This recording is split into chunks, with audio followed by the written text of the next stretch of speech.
Olá, bom dia, boa tarde ou boa noite. Bem-vindos àquele que é o vosso programa do Político de Topo, o programa Político de Topo PPT. E de facto, quando nós pensamos aqui no programa Político de Topo ou no método Político de Topo, o MPT, estamos essencialmente aqui a trabalhar um conjunto de elementos que se relacionam com a forma digamos, catológica ou a forma, digamos, mais prática e pragmática, não é? Do funcionamento desta oficina. Ou seja, aqui temos muito da perspectiva operativa, ou seja, como é que na prática funcionam as cadeias de poder e o serviço público, porque quando pensamos em política, pensamos em serviço público, cadeias de poder a um nível institucional, e como é que isso pode ser gerido e também como é que funciona. Aqui é muito como é que funciona internamente, ou seja, vernaculamente, quais são as regras não escritas acerca do funcionamento desta oficina ou desta estrutura. Evidentemente, temos aqui nas oficinas superiores ou coletivas, que têm que ver como é que funcionam as organizações a um nível coletivo e perceber quais são as regras não escritas dentro do funcionamento dessas mesmas instituições. A regra ou o princípio que trazemos hoje aqui para trabalhar é o uso da honestidade e da generosidade, ou seja, aqui isto é um pouco cínico, a forma como eu hoje aqui vou falar de honestidade e generosidade, que são dois aspectos absolutamente essenciais, mas aqui temos que perceber que estamos da perspectiva do serviço público. Ou seja, aqui a perspectiva não é tanto da nossa espiritualidade ou da nossa individualidade, mas sim como é que fazemos determinadas estruturas públicas funcionar. Como é que, no fundo, equilibramos diferentes interesses, diferentes entidades, diferentes pontos de vista e perspectivas dentro da sociedade, para que todos em conjunto consigam cooperar entre si e evoluir. Ou seja, a perspectiva não é tanto a nossa perspectiva individual, é muito mais uma perspectiva coletiva, é muito mais uma perspectiva a partir do interesse comum, do interesse coletivo, e não tanto do nosso interesse individual. Portanto, temos que pôr aqui de parte, de alguma maneira, aquilo que são os nossos interesses individuais, para catapultar aqui interesses superiores e mais relevantes que têm a ver com outros níveis de relacionamento. Portanto, não podemos aqui estar a partir, digamos, de valores individuais ou de aquilo que é a nossa espiritualidade interna e a forma como é que aceitamos a existência da honestidade e generosidade do mundo. Não é essa de toda a perspectiva que vamos aqui discutir. É assim como é que, de um ponto de vista funcionalista, prático, maquiavélico, diria eu até, podemos olhar para a honestidade e a generosidade enquanto formas de aproveitamento. Usar é sempre um termo terrível, não é? Quando nós usamos pessoas, usamos sentimentos, mas a verdade é que na prática é isto que acaba por acontecer muitas das vezes. Ou seja, muitas das vezes é isto que acontece. Ou seja, então aquilo que é importante é aqui estruturar gestos sinceros e honestos para encobrir ações desonestas, muitas vezes, quando as nossas intenções não são as melhores dentro daquilo que queremos de alguma forma estruturar e fazer.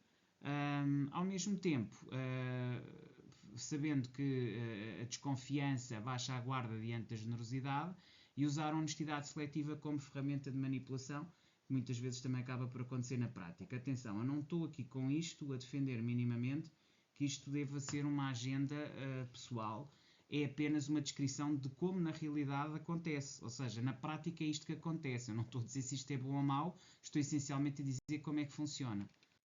Então, as teorias das relações internacionais. Nós temos aqui a forma como o realismo vê a honestidade como ferramenta estratégica, ou seja, muitas vezes o realismo, efetivamente, e a doutrina realista das relações internacionais e de poder olha a honestidade como uma ferramenta estratégica. A generosidade também muitas vezes pode ser usada para mascarar interesses ocultos, e muitas vezes não se diz exatamente aquilo que se quer e usa-se precisamente essa honestidade e generosidade para mascarar outros interesses, ou seja, muitas vezes isso é apenas uma capa, não corresponde verdadeiramente ao interesse da pessoa, à postura que a pessoa está a ter de uma forma correta e verdadeira, e portanto esta também é uma forma como o realismo muitas vezes olha para estas mesmas temáticas e princípios. Estados e líderes usam muitas vezes gestos simbólicos para manipular as percepções públicas e manter a influência. Ou seja, nós temos aqui que ver sempre, de um ponto de vista coletivo e das várias organizações e instituições, como é que os diferentes Estados lidam entre si, os seus líderes, e como muitas vezes estas honestidades e estas generosidades são, na verdade, capas para depois interesses ocultos que de generoso ou de autêntico ou de verdadeiro têm muito pouco. E o que se pretende verdadeiramente é chegar a determinado tipo de interesses alheios para depois os poder manipular e destruir a partir, digamos, dessa confiança e de estar por dentro, digamos, dessas mesmas informações. Portanto, é sempre aqui desconfiar do mensageiro e, no fundo, não matar o mensageiro, mas perceber a mensagem.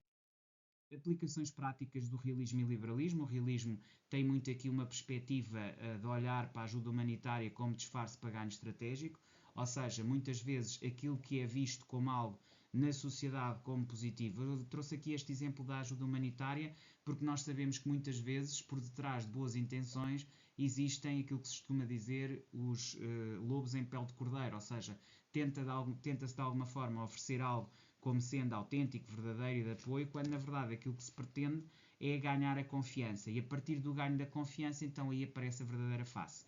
Ou seja, há aqui um disfarce para um ganho estratégico de domínio sobre uma determinada realidade que apenas poderá resultar se houver um baixar de guarda. E então aquilo que é um aparente auxílio e apoio serve de base para depois haver aqui uma alteração após um ganho estratégico que se tem. Já o liberalismo baseia-se muito na cooperação diplomática, sabendo, no entanto, que muitas vezes as cooperações diplomáticas escondem intenções geopolíticas, ou seja, muitas vezes quando se fazem determinadas aproximações de um ponto de vista do contexto cooperativo do liberalismo, aquilo que na verdade se quer é mais uma vez ganhar o tal ganho estratégico a partir de uma cooperação diplomática porque há outras intenções, ou seja, dá-se um lado para ganhar o outro, numa lógica completamente comercial ou mercantil. Finalmente, o construtivismo fala muito que a manipulação simbólica pode servir para formar identidades benéficas.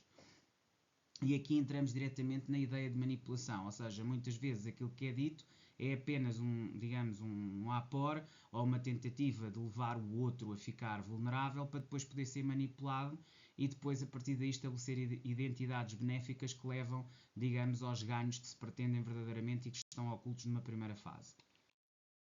Maquiavel traz muito a virtude aparente com intenções pragmáticas, como ideia fundamental aqui, em termos de referências éticas, trago aqui mais uma vez Maquiavel, o Príncipe e as 48 Leis de Poder, de Robert Greene. Portanto, as duas obras fundamentais que eu uso sempre aqui ao longo destas nossas apresentações são sempre estas duas, não é? Eu trago sempre, tenho sido mais ou menos fiel a estas duas obras, o Príncipe de Maquiavel e as 48 Leis de Poder, de Robert Greene.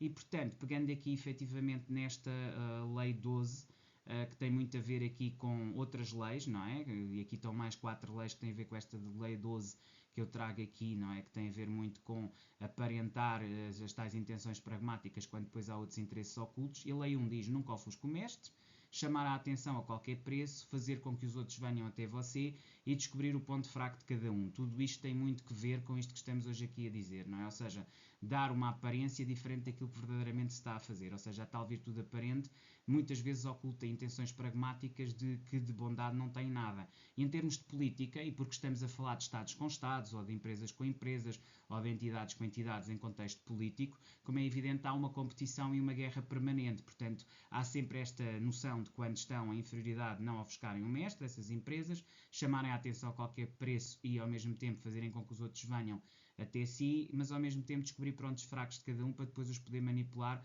e de alguma forma gerir em termos de relações de poder. Então, o exercício que hoje vos trago sempre um exercício, tem a ver com a manipulação através da sinceridade estratégica.